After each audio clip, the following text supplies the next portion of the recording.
নমস্কার বন্ধুরা, লিপিকাস রান্নাঘরে আপনাদের সকলকে স্বাগত জানাই। আজকে আমার রেসিপি মাটন দিয়ে পেঁপে আলুর ঝোল। তো আমি নিয়ে নিয়েছি বাটির মধ্যে মাটন, 1 কিলো 250-র মতো মাটন আছে। এবার আমি এটাতে গরম জল দিয়ে ভালো করে ধুয়ে নেব। গরম জল আমি এর মধ্যে দিয়ে দেব। গরম জল আমি করে রেখে দিয়েছিলাম। 5 মিনিট মতো আমি গরম জলে দিয়ে ভিজিয়ে রাখবো, তারপরে আমি ধুয়ে নেব। এভাবে আমি একটু উল্টে পাল্টে গরম জলের মধ্যেই নিচ্ছি, তারপরে আমি ভালো করে পরিষ্কার করে নেব। 5 মিনিট গরম জলে ভিজিয়ে রাখার পর আমি পরিষ্কার করে ধুয়ে একটা ঝুড়ির মধ্যে রেখে দিয়েছি, যাতে জলটা ঝরে যায়। এবার আমি এতে দিয়ে দেব লেবু,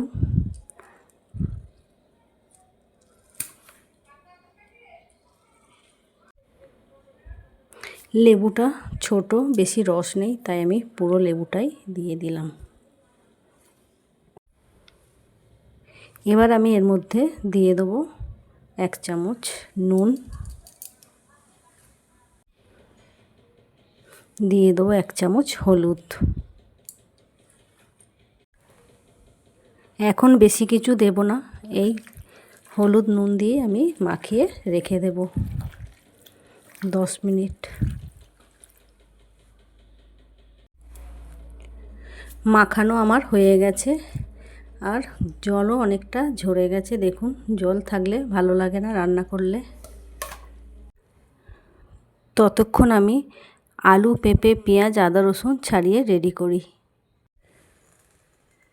কড়াইটা আমি বসিয়ে আমি এর মধ্যে জায়ফল, জয়িত্রী দিয়েছি। এটা একটু গরম করে আমি বেটে নেব। এবার আমি কড়াইতে তেল দিয়ে দেব। এবার আমি ওই তেলে সামান্য হলুদ,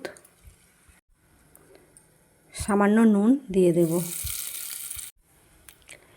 এবার আমি কেটে রাখা আলু ও পেঁপেগুলো ভেজে নেব।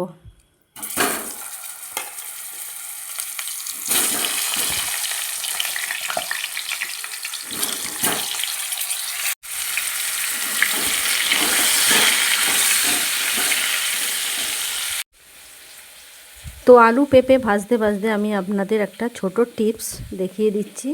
সেটা হলো, কাজের সময় তাড়াহুড়ো করে আমাদের রসুন ছাড়াতে দেরি হয়। এর জন্য আপনারা রসুনটাকে এভাবে নেবেন, মাঝখান থেকে 2 টুকরো করে দেবেন।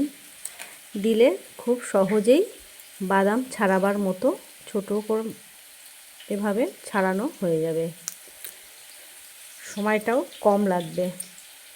এভাবে মাঝখান থেকে 2 টুকরো করে এরমভাবে খোসাটা বেরিয়ে আসবে, আপনারা করে দেখতে পারেন।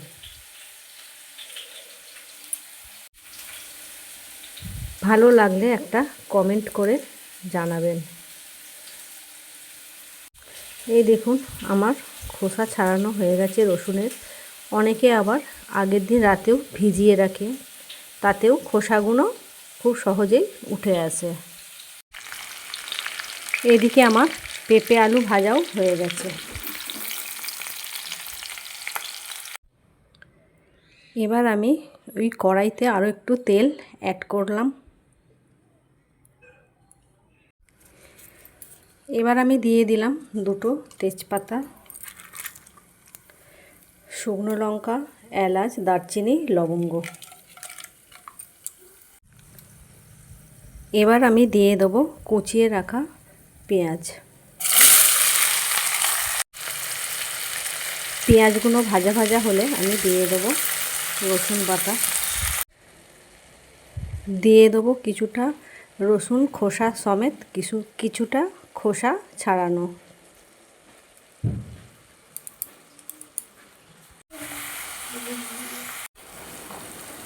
এবার দিয়ে দেবো আদা বাটা, দিয়ে দেবো লঙ্কা বাটা। নাড়াচাড়া করি।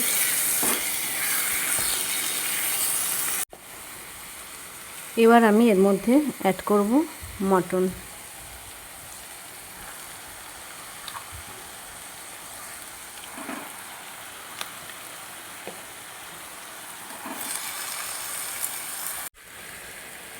এবার একটু নেড়ে চেড়ে ঢাকা দিয়ে দেবো।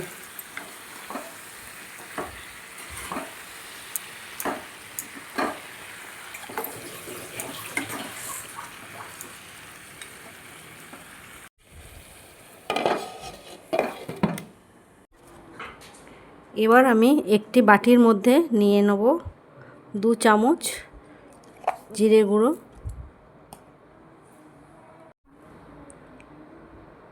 1 চামচ ধনে গুঁড়ো, 1/2 চামচ গোলমরিচের গুঁড়ো, 1.5 চামচ হলুদ গুঁড়ো,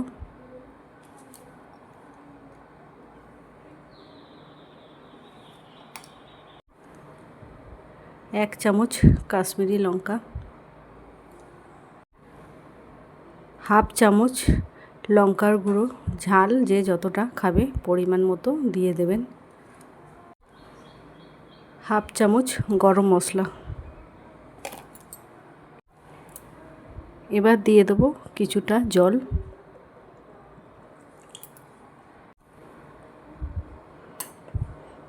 পেস্ট করে নেব। জলটা পরিমাণ মতো দিতে হবে। জল দিয়ে মিশিয়ে আমি রেখে দিলাম। এবার আমি ঢাকনা খুলে দিয়ে দেব।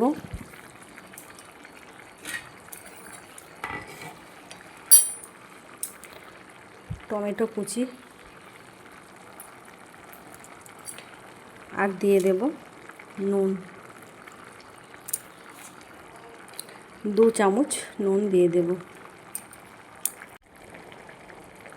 এবার একটু নাড়াচাড়া করে নেব।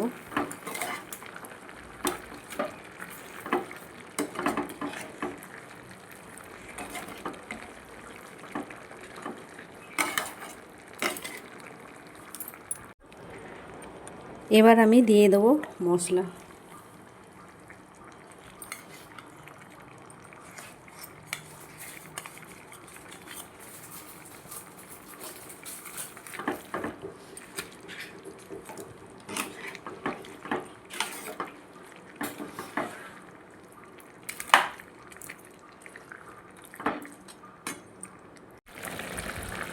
এবার আমি দিয়ে দেবো ফাটিয়ে রাখা দই। এবার দিয়ে দেবো জায়ফল জয়িত্রী, 1 চামচ মিট মশলা। আবারও ভালো করে নেড়ে চেড়ে নেব।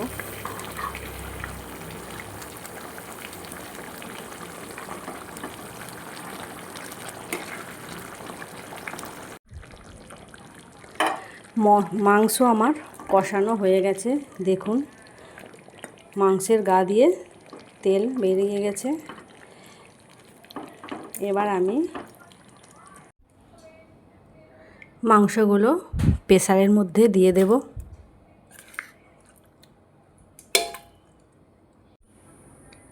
মাংসগুলি প্রেসারের মধ্যে দিয়ে দিয়েছি। এবার দিয়ে দেবো ভেজে রাখা পেঁপে ও আলু।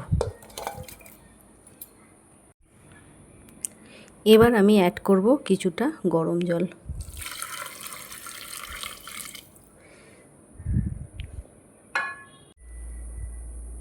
আবারও আমি ওপর থেকে একটু গরম মশলা দিয়ে দেবো।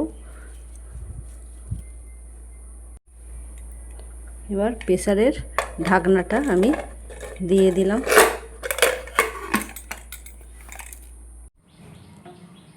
এবারও আমি গ্যাসে বসিয়ে দিলাম। এবার 3টে সিটি হলে আমি অফ করে দেবো।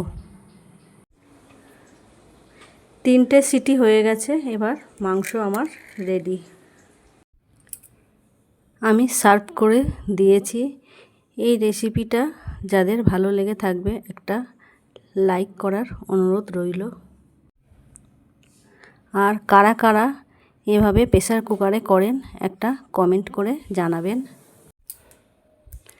আর যারা আমার এই চ্যানেলটাকে সাবস্ক্রাইব করেননি, আজই আমার এই চ্যানেলটিকে সাবস্ক্রাইব করে দেবেন আর বেল নোটিফিকেশানটা অবশ্যই ক্লিক করে দেবেন।